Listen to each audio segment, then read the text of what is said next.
How's it going, everybody? Welcome to OP Entertainment. I'm Omar Darwish. And I'm Pratik Cherian. And we're here to review Bullet Train. We're going to go spoiler-free. Bullet Train directed by David Leitch. Yes. Starring Brad Pitt, Brian Tyree Henry, a couple other people in here. I was not a huge fan of this movie. I wasn't really looking forward to this movie too much because the trailer kind of seemed very repetitive. I was kind of done with the movie by the end of the trailer first time. Judging movies by their trailers again. Listen, if a trailer doesn't sell me. So just that being said, though, I didn't have any expectations for this movie. Yeah. It didn't meet them. It didn't meet my expectations that I didn't have. I could tell you enjoyed it a bit more because I heard some laughter from you. Oh, yeah. What'd you think?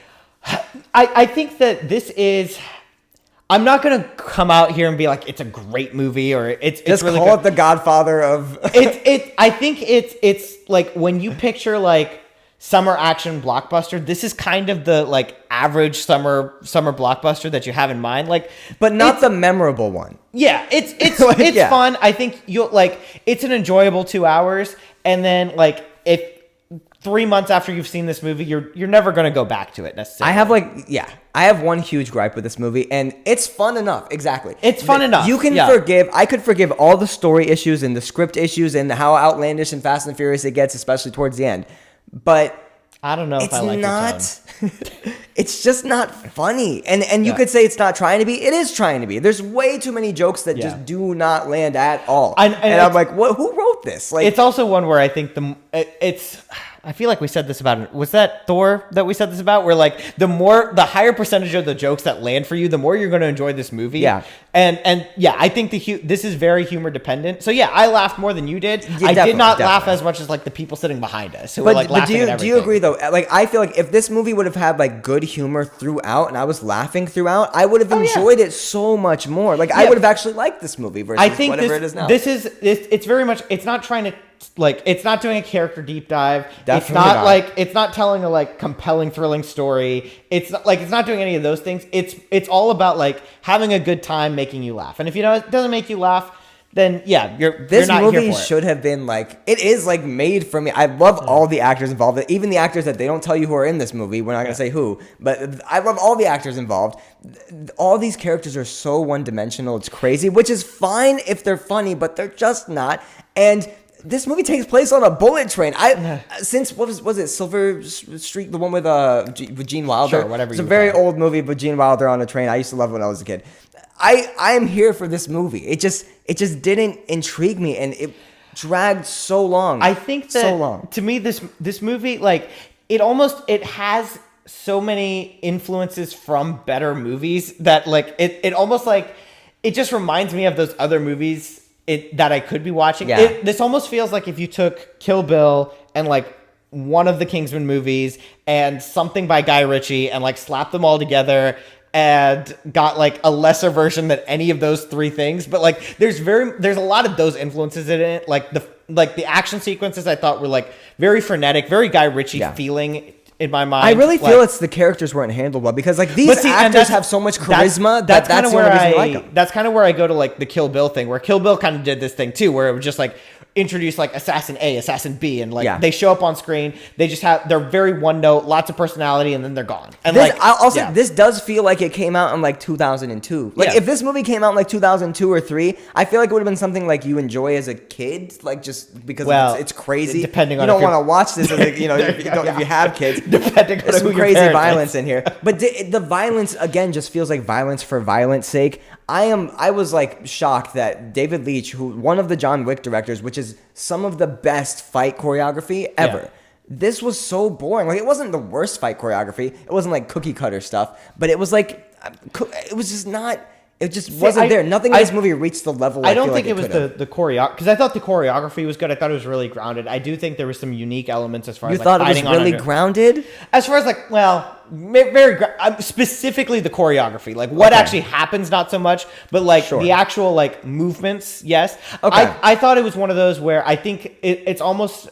I almost fault the cinematography, where I thought like the cinematography didn't let the fight choreography shine as much as it could have. It's the pacing of it for me. The fights go on way too long, and like it's not. This isn't like Enter the Dragon or whatever.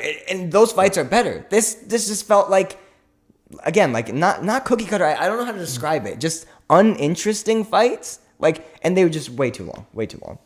It's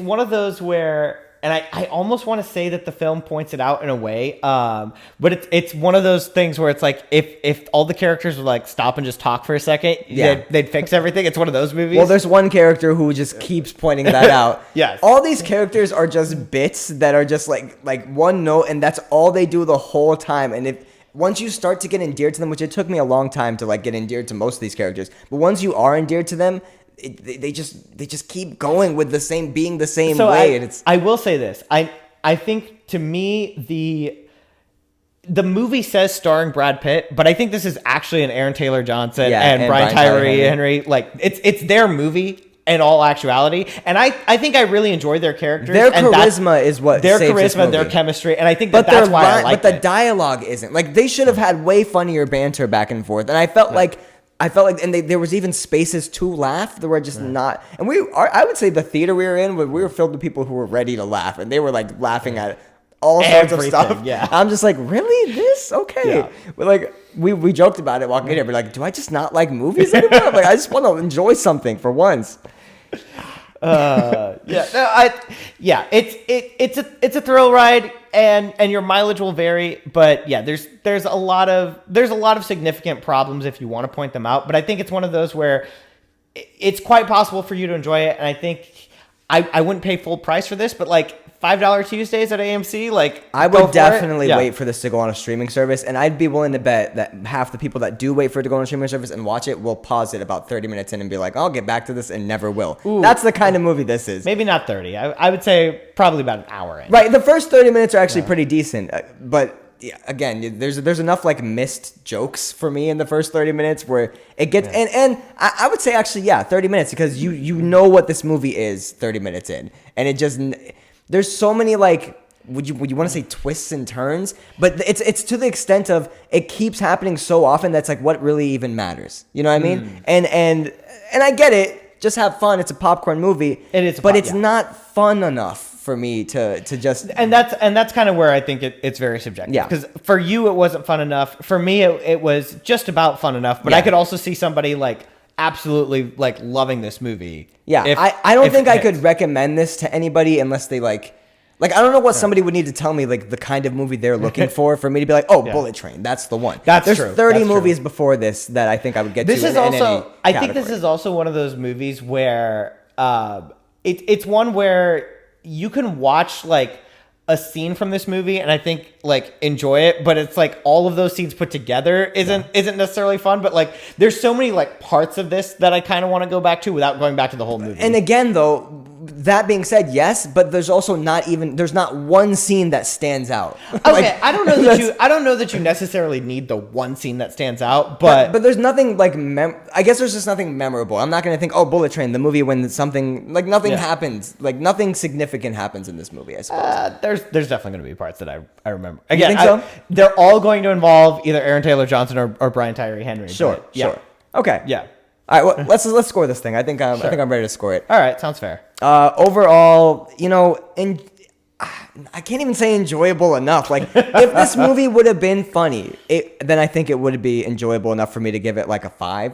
But I'm thinking closer to like a 4. Okay. Because it's just not fun to me. Like by the end of the movie, like I swear it could have been 3 hours. I think it's like 2. It's 2. It felt so. I was so ready for this movie to be over, and it just never ended. The pacing is not great, and the third act especially, like, just kind of drags on a little bit longer than literally. It needed to. You'll see. Yeah.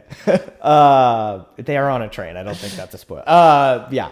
We're not spoiling anything. I think for me, I was debating between a 6 or a 7. I think ultimately I'm gonna give it a 6. Okay, we're not too far on this one. No, because it again, we both agree that it's like average, and you're either going to have an enjoyable time and rate it as above average, or we're both on this line. It's just we're both on just opposite sides. I enjoyed it. You did not. Yeah, exactly. So, we agree for the most part, and it's just subjective. I think check it out on Sony Plus or whatever their streaming services. It'll be on net. You know what? This felt like a Netflix movie. Like I never get through 6 Underground or like Red Notice. I just watched Gray Man. This is better than Gray Man. So wow, I'm never gonna watch Gray Man. I guess I was almost looking forward to that.